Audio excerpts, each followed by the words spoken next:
Do you know one thing, हमारा जो brain है वो नेगेटिविटी बायस्ड होता है। अब नेगेटिविटी बायस्ड ब्रेन का क्या मतलब है? इसका मतलब है कि हमारा ब्रेन का जो प्राइमरी स्टेज थी, जब हमारे एंसेस्टर्स इवोल्यूशन की प्राइमरी स्टेज पर थे, उस टाइम पर हमारा ब्रेन नेगेटिव या बैड एक्सपीरियंसेस को ज़्यादा याद रखता था।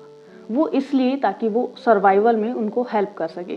सपोज किसी चीज़ से उन्हें थ्रेट हुआ तो वो उन चीज़ों को ज़्यादा हमारे ब्रेन की याद रखने की टेंडेंसी होती है ताकि हम सर्वाइव कर पाएँ।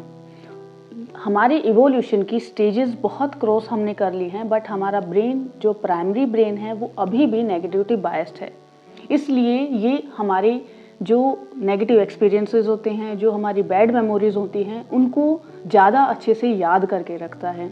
वो हमारे ब्रेन में, हमारी मेमोरी में स्टोर हो जाते हैं और छोटा सा हल्का सा ट्रिगर मिलते ही वो मेमोरीज बार बार रिकॉल होती हैं। और उससे भी बुरी बात ये है कि ये जो मेमोरीज हैं, ये जितनी बार भी हम रिकॉल करते हैं, हर बार हम उस पेन को भी महसूस करते हैं। तो ऐसा क्या किया जाए कि हम उस पेन से बाहर निकल सकें, उन बैड एक्सपीरियंसेस को या उन पेनफुल मेमोरीज को हम इरेज कर सकें? इसी बारे में हम आज की वीडियो में डिस्कस करने वाले हैं। अगर आप फर्स्ट टाइम इस चैनल पर आए हैं तो मैं शेयर करना चाहूँगी कि इस चैनल पर मैं personal growth, personal development and book से रिलेटेड कंटेंट अपलोड करती रहती हूँ, जो हमारी पर्सनल ग्रोथ की जर्नी पर हमें हेल्प करता है। और मेरी तरह अगर आप भी अपनी पर्सनल ग्रोथ की जर्नी पर हैं तो इस चैनल को सब्सक्राइब कर लीजिए, so that we can meet in another video. तो अब स्टार्ट करते हैं वो टेक्निक्स जिनकी हेल्प से हम अपनी लाइफ से वो ट्रॉमेटिक या बैड मेमोरीज को इरेज कर सकते हैं and we can live peaceful and more calm life. तो सबसे पहली चीज़, आइडेंटिफाई योर ट्रिगर्स। हमारा जो ब्रेन है, कॉन्शियस माइंड है, उसमें हमेशा वो बैड मेमोरीज फ्लोट नहीं करती रहती, वो हमारे सब कॉन्शियस में सेटल होती हैं। और जैसे ही उन्हें कोई ट्रिगर मिलता है या कोई क्यू मिलता है, वो मेमोरीज हमारे सब कॉन्शियस से निकलकर कॉन्शियस माइंड में आ जाती हैं और हमें परेशान करना स्टार्ट कर देती हैं। ये बिल्कुल वैसे ही होता है जैसे हम किसी भी कंप्यूटर में जो डाटा स्टोर करते हैं तो उसके लिए एक आइकन होता है जिस पर क्लिक करने के बाद वो खुल जाता है। तो वैसे ही ये जो ट्रिगर्स हैं वो आइकन का काम करते हैं। जैसे ही वो ट्रिगर मिलता है तो वो जो फाइल है उससे रिलेटेड वो ओपन हो जाती हैं। तो अब आपको आइडेंटिफाई करना है कि ऐसी कौन सी चीज़ें, कौन से ट्रिगर्स हैं जो आपकी उस पेनफुल मेमोरी की फाइल को ओपन कर देते हैं। इन ट्रिगर्स को आइडेंटिफाई कीजिए और सबसे पहला स्टेप ये लेना है कि जो ट्रिगर्स ऐसे हैं जिनको आप कंट्रोल करके अपनी लाइफ से रिमूव कर सकते हैं, उनको आप रिमूव कर दीजिए। वो चीज़ें, वो जगहें या वो लोग जो आपके बैड मेमोरीज को ट्रिगर करते हैं, उन्हें अवॉइड करने की कोशिश कीजिए और अपनी लाइफ से रिमूव करने की कोशिश कीजिए। बट बाय चांस ऐसा होता है कि कई बार बहुत सारे ऐसे ट्रिगर्स होते हैं जिनको हम अपनी लाइफ से रिमूव नहीं कर सकते हैं। उस केस में क्या करना है कि आपको जो मेमोरी आपको एसोसिएटेड है, उसकी बजाय कोई पॉजिटिव या अच्छा एक्सपीरियंस उस ट्रिगर के साथ कनेक्ट कर देना है। तो अब क्या होगा, जैसे ही वो ट्रिगर आपके सामने आएगा तो हर बार वो बैड मेमोरी ओपन नहीं होगी, वो बैड मेमोरी आपके सामने नहीं आएगी, बल्कि जो अच्छे एक्सपीरियंसेस हैं वो उसके साथ एसोसिएट होते चले जाएंगे और धीरे धीरे वो जो नेगेटिव मेमोरी है वो उसके साथ से डी एसोसिएट हो जाएगी। और अब वो जो ट्रिगर्स हैं वो आपके सामने भी रहेंगे, बट वो बैड वाली मेमोरीज आपको हर बार परेशान नहीं करेंगी। तो इससे जो इफेक्ट है वो उसका कम हो जाता है। तो आपको फर्स्ट तो ट्रिगर्स को आइडेंटिफाई करना है। सेकंड, आइडेंटिफाई करके जिन ट्रिगर्स को आप रिमूव कर सकते हैं उनको अपनी लाइफ से रिमूव कर दीजिए, और जिन ट्रिगर्स को रिमूव नहीं कर सकते हैं उनके साथ कोई अच्छा या गुड एक्सपीरियंस आप एसोसिएट कर दीजिए। अच्छे एक्सपीरियंस के साथ अपने उस ट्रिगर को लिंक करते चले जाइए, जिससे कि अब वो आपको हेल्प करेगा। Second thing, learn to ignore it. अब हमारे ब्रेन में डेली मिलियंस ऑफ थॉट्स आते रहते हैं और हर थॉट को तो हम कैच करके उसके बारे में सोचते नहीं हैं। हम बहुत सारे थॉट्स को ऐसे ही जाने देते हैं, और जो थॉट्स को हम कैच करते हैं, जिन थॉट्स के बारे में हम सोचना चूज करते हैं, वही थॉट्स के बारे में हम कंटिन्यूअस कुछ और एसोसिएट करते चले जाते हैं और उस पर एक्शन भी लेते हैं। तो अब आपको क्या करना है, अपने ब्रेन को ये सिग्नल देना है, आइडेंटिफाई नहीं कराना है उस मेमोरी को एक रियल लाइफ इवेंट की तरह, उसको सिर्फ एक थॉट की तरह कंसिडर करना स्टार्ट कर देना है। जब भी आपके ब्रेन में, कॉन्शियस माइंड में वो मेमोरी आती है तो उसको एज अ थॉट फ्लो करके जाने दीजिए, उसको अटेंशन मत दीजिए, उसको इग्नोर करना सीखिए। जैसे आप इग्नोर करते जाएंगे तो आपके ब्रेन को नहीं पता होता है कि क्या रियल लाइफ एक्सपीरियंस है या क्या आपका सिर्फ एक थॉट है। जैसे आप धीरे धीरे इसको ट्रिगर करते जाएंगे, हर बार आप इसको इग्नोर करते जाएंगे, तो आपको ब्रेन को लगेगा कि this information is useless for this person, तो इसको मुझे कंसिडर नहीं करना है। तो वो धीरे धीरे आपके ब्रेन से इरेज होती चली जाएगी वो इन्फॉर्मेशन। जैसे ही वो फ्लोट होकर आपके कॉन्शियस माइंड में इन्फॉर्मेशन आती है, आप उसे इग्नोर कर दीजिए। Just like a lot of thoughts which we ignore on daily basis. बहुत सारे ड्रीम्स हमें आते हैं, बहुत सारे थॉट्स हम एनकाउंटर करते हैं, बट हर थॉट को तो हम टाइम नहीं देते हैं। तो आपको अपनी बैड मेमोरीज को रैंडम थॉट्स या रैंडम ड्रीम्स समझकर उसको इग्नोर करना सीखना है। Third point, understand that this is something which happen to your past self. अभी आप जो प्रेजेंट में है, आपके साथ वो नहीं हुआ था, वो आपके पास्ट के साथ हुआ था। इसको समझने के लिए एक डीपर लेवल पर जाते हैं। सपोज कि कोई भी इंसान है, जब उसकी डेथ हो जाती है तो वो अपनी उस लाइफ में जो भी कुछ फील करता है, अच्छा या बुरा, उसको वहीं छोड़कर चला जाता है, उसको कैरी फॉरवर्ड करके नहीं जाता है, उसे वो चीज़ें याद नहीं रहती हैं अगले जन्म में, क्योंकि वो सब कुछ पिछले जन्मों का अगर हमें याद रहेगा तो हम कभी भी सुकून से नहीं जी पाएंगे। तो जो कुछ भी आपके साथ हुआ वो पास्ट लाइफ्स में हुआ, उनको वहीं छोड़ दिया आपने, और आप अभी जब आपको जन्म मिला उसके बाद से अपनी लाइफ को जीना स्टार्ट करते हैं एक फ्रेश लाइफ की तरह।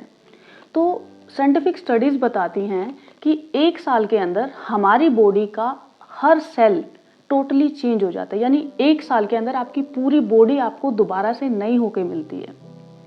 तो यहाँ ये समझना है कि आपको जो आपका बैड एक्सपीरियंस है वो आपके प्रेजेंट सेल्फ के साथ नहीं हुआ, बल्कि आपके पास्ट सेल्फ के साथ हुआ है। वो चीज़ जो पास्ट में हुई है उसे आप अपने प्रेजेंट में इन्फ्लुएंस मत करने दीजिए, उसे खुद से डी एसोशिएट कीजिए। अपने प्रेजेंट वर्जन को ये समझाइए कि जो कुछ भी हुआ था, जितना भी बैड एक्सपीरियंस था, वो आपके प्रेजेंट वर्जन के साथ नहीं, आपके पास्ट वर्जन के साथ हुआ था, और वो पास्ट वर्जन उसको पास्ट में रहने दीजिए। अपने प्रेजेंट को उसको रुइन मत करने दीजिए, अपने पास्ट के एक्सपीरियंस को, अपनी प्रेजेंट लाइफ को ख़राब मत करने दीजिए। इस कंसेप्ट को समझने के लिए थोड़ा सा डीपली आपको जाना पड़ेगा, बट एक बार आप इसको समझ जाते हैं तो ये आपको बहुत मैसिवली हेल्प करता है अपनी बैड मेमोरीज या बैड एक्सपीरियंसेस के साथ डी एसोशिएट करने में और अपने प्रेजेंट वर्जन के साथ हैप्पीली अपनी लाइफ को जीने में। Fourth thing is rephrase your story. आप कभी किसी से जब भी मिलते हैं, दो इंसान अगर हैं एक ही सिचुएशन में, तो वो उस सिचुएशन को अलग अलग तरीके से देखते हैं, अपने पर्सपेक्टिव से देखते हैं, अपने एटीट्यूड के अकॉर्डिंग देखते हैं। तो वैसे ही आपको क्या करना है, आपको अपनी उस स्टोरी को दोबारा से लिखना है। उसकी जो भी सिचुएशन थी उसको आपने जैसे मेमोराइज किया हुआ है, आपने उसको मेमोराइज किया हुआ है कि आपको कैसा फील हुआ, आपके साथ ऐसा बुरा हुआ, क्यों हुआ, मेरे साथ ही ऐसा क्यों हुआ। इस तरह की जब बातें आप याद करके रखते हैं तो वो आपको दर्द के सिवा कुछ नहीं देती। वहीं आप उस स्टोरी को रीराइट कीजिए दूसरे पर्सपेक्टिव से कि आपके साथ ऐसा हुआ, लेकिन आप उससे क्या सीख सकते हैं, क्या लेसन आपको मिलता है, और क्या ऐसा था कि जो अच्छा हुआ। सपोज कि किसी इंसान के साथ आपकी रिलेशनशिप ख़त्म हो गई है जो आपको बहुत तकलीफ़ देती है, तो आप उसको एक तकलीफ़ की बजाय ऐसे एसोसिएट कीजिए कि अच्छा हुआ वो इंसान अब मेरी लाइफ में नहीं है, क्योंकि that person did not deserve to be a part of my life, और आगे जाके उसके साथ रिश्ता टूटता, इससे अच्छा है कि आज ही वो रिश्ता ख़त्म हो गया। तो कोई भी स्टोरी है आपकी लाइफ की, this was just an example, तो उसको दोबारा से लिखने की कोशिश कीजिए पॉजिटिव वर्ड्स के साथ, पॉजिटिव आउटकम्स के साथ। तो जब भी आप उसको एनकाउंटर करेंगे, उस मेमोरी को याद करेंगे, तो आपको पॉजिटिव चीज़ें वहाँ से याद आएंगी। Fifth thing, stay busy. अब कुछ भी कितना भी बुरा से बुरा हो गया है, बैठकर उसके बारे में सोचते रहने से या अकेले रहने से उसका कोई सोल्यूशन नहीं निकलेगा। आप अपने आप को अकेला रखने की बजाय अपनी फैमिली और फ्रेंड्स के साथ टाइम स्पेंड कीजिए और अपने आप को एंगेज करने की कोशिश कीजिए। कुछ ऐसी अपनी हॉबीज़ डेवलप कीजिए, कोई अपना गोल सेट कीजिए, कोई अपना एम्बिशन रखिए। इतना खुद को एंगेज कर लीजिए कि आपके पास एक के बाद एक करने के लिए कोई काम हो, ताकि आपको वो जो मेमोरीज़ हैं या वो जो थॉट्स हैं उनके बारे में सोचने का टाइम ही ना मिले। खुद को इतना बिजी और एंगेज कर लीजिए, पॉजिटिव चीज़ें अपने लाइफ में अपने सामने गोल रखिए, कोई ऐसा पैशन या एम्बिशन अपने सामने रखिए कि जो आपको मोटिवेट करता रहे। ये जो एम्बिशन है ये आपको एंगेज रखेगा, तो आपको वो बैड मेमोरीज के बारे में सोचने का वक्त ही नहीं मिलेगा।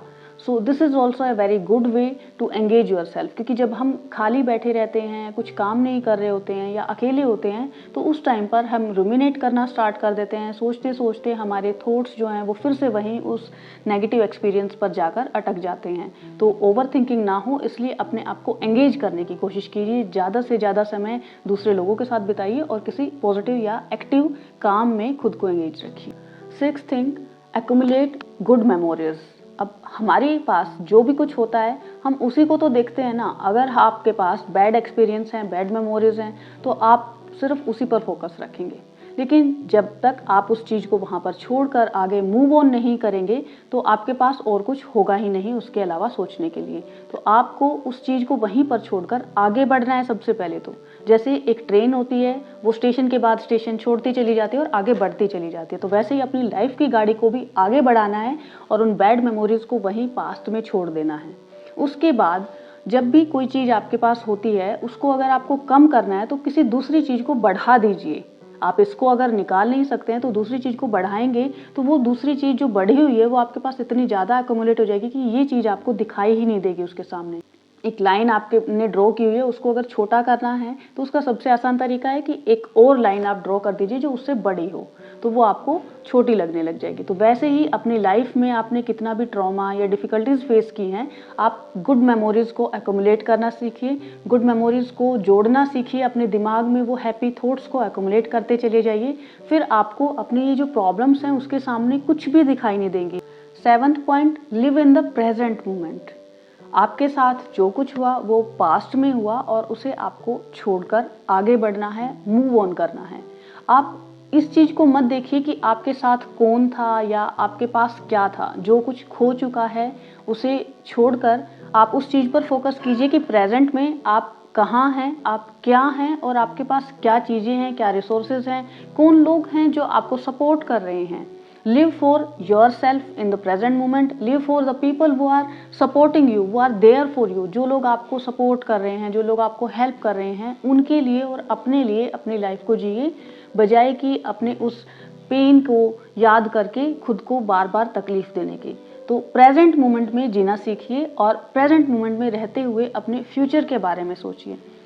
रिमेंबर ऑलवेज कि जब सब कुछ भी आपकी लाइफ से अगर ख़त्म हो गया है, future still remains. When everything else is lost, future still remains. तो आपके पास अगर कुछ भी नहीं बचा है ना, सब कुछ खत्म हो गया, तो भी आपका फ्यूचर आपके सामने है।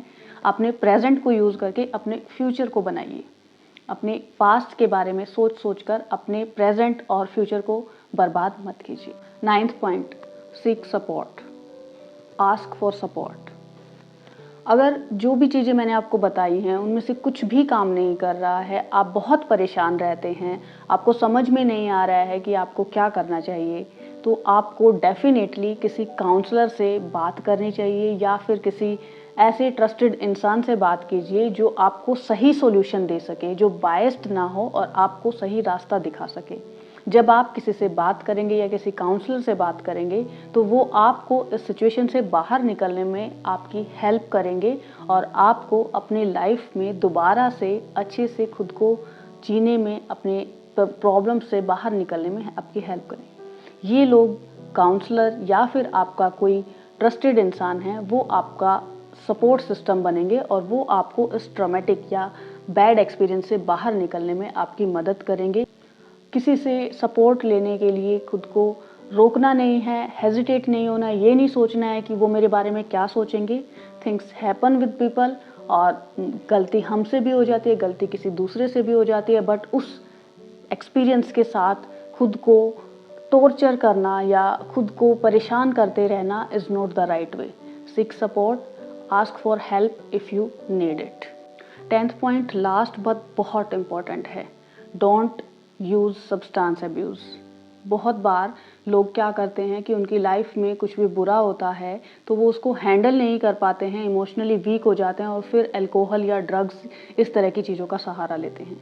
ये आपको टेम्परेरी रिलीफ तो देते हैं बट आपको परमानेंट सॉल्यूशन नहीं मिलता है। इससे आपकी लाइफ जो है वो बर्बाद होती चली जाती है, क्योंकि आप इन चीज़ों की आपको हैबिट हो जाती है, आदत पड़ जाती है और सॉल्यूशन आपको इससे कहीं नहीं मिलता है। इसका डोज आपका बढ़ता चला जाता है और फिर ऐसे स्टेज आती है कि आप सर्वाइव नहीं कर पाते हैं। तो ये कोई सॉल्यूशन नहीं है। हेल्दियर अल्टरनेटिव्स की तरफ जाइए। अपनी लाइफ को आपको सेव करना है, अपनी लाइफ को बेहतर बनाना है, अपनी लाइफ को इम्प्रूव करना है, खुद को बर्बाद नहीं करना है। सो आप अगर कुछ भी काम नहीं कर रहा है ना, then talk to a counsellor. एक काउंसलर से बात कीजिए, वो हमेशा आपको अनबायस्ड और सही रास्ता दिखाएंगे और आपको उस सिचुएशन से बाहर निकलने के लिए हेल्प करेंगे। सब्सटेंस अब्यूज़ की तरफ बिल्कुल कभी भी नहीं जाना है। आप सोचते हैं कि मैं थोड़ा सा ट्राई करूँगा, उसके बाद मैं छोड़ दूँगा, बट ये आपसे नहीं छूट पाएगा, इसलिए उस डायरेक्शन में तो कभी जाना ही नहीं है, उसके बारे में कभी सोचना ही नहीं है। लाइफ में कितनी भी बुरी से बुरी सिचुएशन आपने फेस की है, अपने आप को आप पॉजिटिव एटीट्यूड दीजिए, आप काउंसलर से बात कीजिए, खुद को थोड़ा समय दीजिए हील करने के लिए। आपको अपनी लाइफ को आगे की तरफ बढ़ाना है, अपने आप को बर्बाद नहीं करना है। ये जो ज़िंदगी है ये बहुत कीमती है, इसे गंवाना नहीं है बल्कि इसको बेहतर बनाना है, इसको खुश रहकर जीना है और एंजॉय करना है। And never ever fall for drug abuse in your life. So I hope this helps. That's it for today's video. We'll meet in next video. Till then, keep reading, keep learning. Bye bye. Take care.